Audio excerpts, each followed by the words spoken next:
बात करने के लिए लॉगिन करें www.astrotak.com। नमस्कार, एस्ट्रो तक में आप सबका बहुत बहुत स्वागत है। मैं हूं प्रवीण मिश्र। देव उठनी एकादशी के दिन आप क्या उपाय करें, किस मंत्र का जाप करें कि आपकी मनोकामना पूर्ण हो। तो देखिए, देव उठनी एकादशी कब है, इस बात को लेकर भी लोगों में बड़ा कन्फ्यूजन है। तो पहले कन्फ्यूजन दूर करते हैं, फिर आपको उपाय भी बताएंगे कि मनोकामना की पूर्ति के लिए आप क्या उपाय करें, कौन से मंत्र का जाप करें, ये भी बताएंगे। तो देखिए, होता क्या है कि देव उठनी एकादशी हर साल कार्तिक मास के शुक्ल पक्ष की एकादशी को मनाई जाती है। यानी हर साल कार्तिक मास के शुक्ल पक्ष की जो एकादशी होती है उसे देव उठनी एकादशी कहा जाता है। और ऐसा माना जाता है कि भगवान विष्णु 4 महीने तक योग निद्रा में रहते हैं। देवशयनी एकादशी को भगवान विष्णु योग निद्रा में चले जाते हैं और 4 महीने तक योग निद्रा में रहते हैं, और फिर देव उठनी एकादशी के दिन भगवान विष्णु योग निद्रा से जागते हैं। तो इसीलिए इसे देव उठनी एकादशी कहा जाता है, क्योंकि भगवान विष्णु योग निद्रा से जाग जाते हैं और सभी तरह के मांगलिक कार्य शुरू हो जाते हैं। जैसे शादी है, गृह प्रवेश है, बहुत सारे काम रुके हुए होते हैं इस चतुर्मास में। तो ये जो 4 महीने का समय बीतता है और देव उठनी एकादशी आती है, उसके बाद से सभी शुभ काम प्रारंभ हो जाते हैं। इसलिए देव उठनी एकादशी बहुत महत्वपूर्ण मानी जाती है। तो इस बार जो देव उठनी एकादशी है वो 14 नवंबर 2021 को सुबह 5:48 से प्रारंभ हो जाएगी और 15 नवंबर को सुबह 6:38 के करीब रहेगी। तो देव उठनी एकादशी 14 नवंबर को पूरे दिन होगी और 15 नवंबर को सिर्फ सुबह होगी 6:38 के आसपास। तो अब कब मनाया जाए ये पर्व।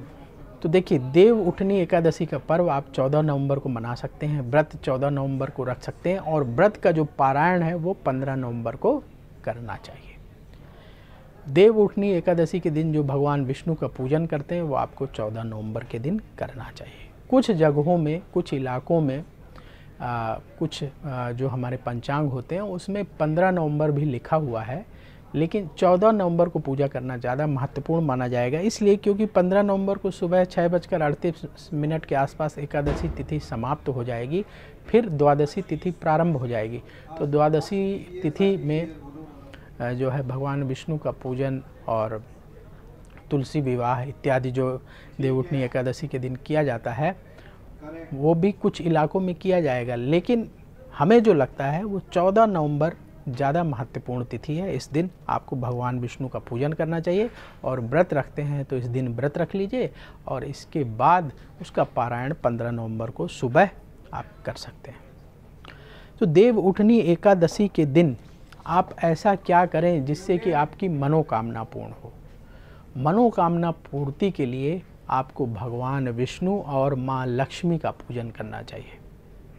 तो क्या करें, सुबह स्नान ध्यान कर लें, अपने घर के मंदिर को साफ कर लें, पीले रंग के वस्त्र धारण करें, भगवान विष्णु और लक्ष्मी जी की पूजा के लिए सामग्री एकत्र कर लीजिए और अपने घर में ही भगवान विष्णु और लक्ष्मी जी का पूजन करिए। और एक मंत्र बताते हैं, इस मंत्र का जाप कर लीजिए, इससे आपकी मनोकामना पूर्ण होगी।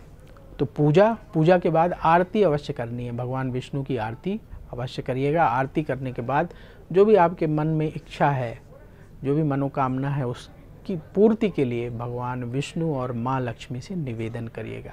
हमारी प्रार्थना में बहुत शक्ति होती है। जब आप पूरे भक्ति भाव से, पूरे सच्चे मन से प्रार्थना करते हैं तो वो ईश्वर तक अवश्य पहुंचती है और उसका लाभ प्राप्त होता है।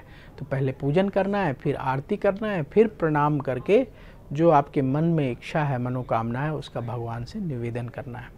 और एक मंत्र बता रहे हैं, तुलसी की माला से इस मंत्र का 11 माला, एक माला में 108 दाने होते हैं, तो 11 माला जाप आपको अवश्य करना है। तो मंत्र नोट कर लीजिए, ओम नमो भगवते वासुदेवाय नमः, ओम नमो भगवते वासुदेवाय नमः।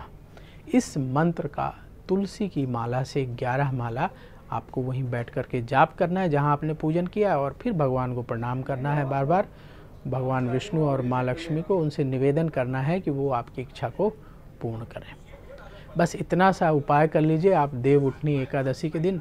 भगवान की कृपा से आपके जीवन में सुख शांति बढ़ेगी, क्योंकि जगत के पालनहार स्वयं भगवान विष्णु हैं। तो आपका भी पालन करेंगे, आपके जीवन में भी सुख बढ़ाएंगे और आपको भी धन दिलाएंगे। तो आप सबको देव उठनी एकादशी की बहुत बहुत शुभकामनाएं। मुझे दीजिए अनुमति। आपका दिन शुभ हो, भगवान विष्णु की कृपा आपको प्राप्त हो। नमस्कार।